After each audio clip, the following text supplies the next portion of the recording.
नमस्कार दोस्तों, कैसे आप सभी। उम्मीद करता हूँ आप सभी अच्छे होंगे। दोस्तों, आज से हम लोग रेलवे के प्रीवियस ईयर जीके जी इसकी सीरीज को स्टार्ट कर रहे हैं और ये वीडियो आपको रेगुलर मिलती रहेगी। तो दोस्तों चलिए स्टार्ट करते हैं। सबसे पहले हम लोग दोस्तों पॉलिटी को डिस्कस करेंगे और पॉलिटी से जितने भी अब तक क्वेश्चन पूछे गए हैं रेलवे किसी भी एग्जाम में, उन सभी को हम लोग कवर करने की कोशिश करेंगे।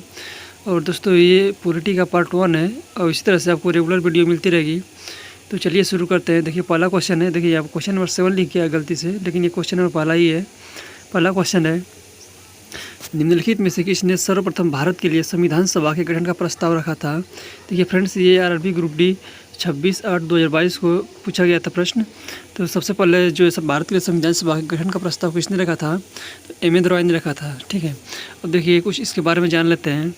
तो सबसे पहले संविधान सभा के गठन का प्रस्ताव जो है एम रॉय ने रखा था। कब रखा था, तो 1934 में रखा था। ये याद रखिएगा क्योंकि ये आपसे प्रश्न बार बार पूछ लिया जाता है। और देखिए अगर आपसे पूछ ले कि संविधान सभा का गठन जो है किस मिशन योजना के आधार पर हुआ था, तो कैबिनेट मिशन योजना के आधार पर हुआ था। और कैबिनेट मिशन भारत में कब आया था, पिछले आपसे 1946 में आया था। यही प्रश्न पूछा जाता है। और डॉक्टर सच्चिदानंद सिन्हा पहले असहयोग अध्यक्ष बने थे। कब बने थे आपसे, 9 दिसंबर 1946 ईस्वी को संविधान सभा की प्रथम बैठक हुई थी। उसमें सबसे वरिष्ठ सदस्य जो थे डॉक्टर सच्चिदानंद सिन्हा थे। तो इन्हें पहले अस्थायी अध्यक्ष के रूप में चुन लिया गया था। ठीक उसके 2 दिन बाद 11 दिसंबर 1946 ईस्वी को 11 दिसंबर 1946 ईस्वी को डॉक्टर राजेंद्र प्रसाद को पहला अस्थायी अध्यक्ष बनाया गया था। पहला अस्थायी अध्यक्ष कौन थे, डॉक्टर राजेंद्र प्रसाद थे। और अगर आपसे पूछ ले कि संविधान सभा के संवैधानिक सलाहकार कौन थे, संविधान सभा के संवैधानिक सलाहकार कौन थे, तो सर बी एन राव थे। सर बी एन राव संविधान सभा के संवैधानिक सलाहकार थे। ये प्रश्न बार बार पूछा जाता है, तो इन सभी प्रश्नों को आपको याद रखना है। तो चलिए फ्रेंड्स आगे अगला प्रश्न देखते हैं। प्रश्न नंबर 2 है, भारतीय संविधान की एकात्मक विशेषताओं के संबंध में इनमें से कौन सा गलत है। सशक्त केंद्र, प्रतिनिधित्व की समानता, अखिल भारतीय सेवाएं, संविधान की नम्यता का न होना।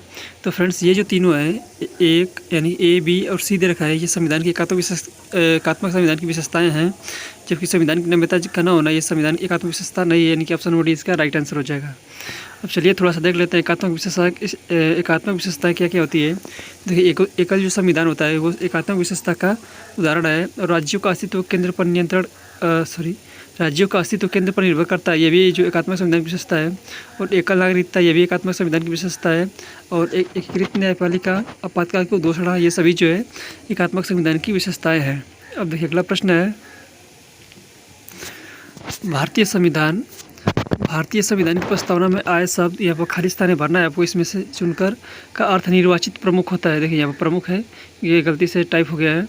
तो निर्वाचित प्रमुख किसका अर्थ होता है, गणराज्य, लोकतांत्रिक, समाजवादी या प्रभुत्व संपन्न का। किसका अर्थ होता है, गणराज्य का अर्थ होता है निर्वाचित प्रमुख से होता है। गणराज्य क्या अर्थ होता है, अगर किसी भी देश का जो प्रमुख होता है, जैसे राष्ट्रपति या प्रधानमंत्री अगर जनता द्वारा सीधे चुन कर आता है तो उसे हम लोग गणराज्य बोलते हैं। उस देश को हम लोग क्या बोलेंगे, गणराज्य बोलेंगे। तो चलिए फ्रेंड्स अगला प्रश्न देखते हैं। सॉरी यहाँ पर थोड़ा सा एक्सप्लेनेशन देख लेते हैं।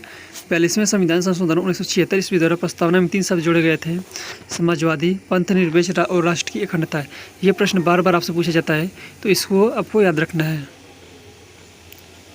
अब देखिए अगला प्रश्न है, निम्नलिखित में से कौन सी भारतीय संविधान की एक प्रमुख विशेषता नहीं है।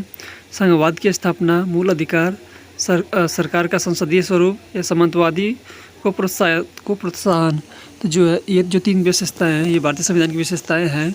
जबकि ये जो है सामंतशाही को प्रोत्साहन, ये भारतीय संविधान की विशेषता नहीं, यानी कि ऑप्शन नंबर डी इसका राइट आंसर हो जाएगा। चलिए अगला प्रश्न देखते हैं। भारत के संविधान की प्रस्तावना में निहित रिक्त शब्दों को भरें। देखिए यहाँ पर रिक्त शब्द है, हम, यहाँ पर खाली स्थान है।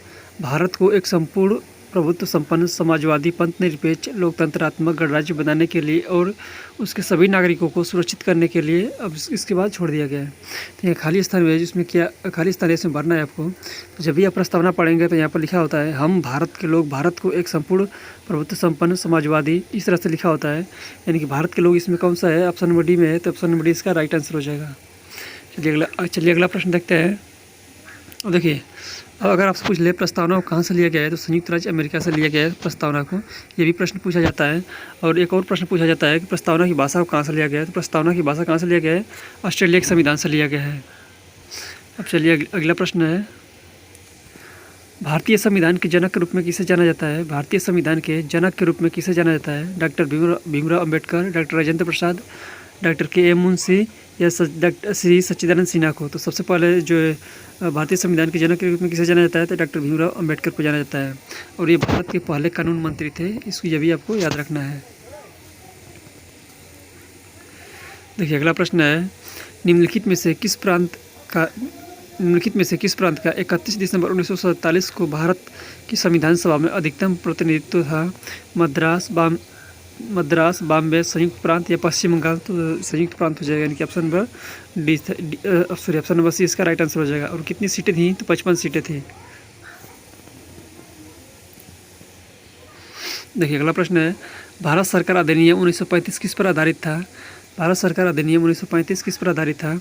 भारत की स्वतंत्रता दिवस की स्वीकृति पर, संविधान का मसौदा तैयार करने के लिए एक संविधान सभा के विचार की स्वीकृति पर, या संघ और संसदीय प्रणाली का सिद्धांत, या ब्रिटिश भारतीय प्रांतों के अधिवेशन का सिद्धांत? तो इसका राइट आंसर हो जाएगा ऑप्शन नंबर सी, संघ और संसदीय प्रणाली का सिद्धांत पर आधारित थे। तो चलिए अगला प्रश्न देखते हैं, भारतीय संविधान कब अपनाया गया था? तो भारतीय संविधान 26 नवंबर 1949 को अपनाया गया था। अगर आपसे पूछ ले कब लागू हुआ था, तो 26 जनवरी 1950 को लागू हुआ था। चलिए अगला प्रश्न देखते हैं। देखिए अगला प्रश्न है, भारत का संविधान कब लागू हुआ था? तो 1950 में लागू हुआ था। 26 जनवरी 1950 को लागू हुआ था। 26 जनवरी 1950 को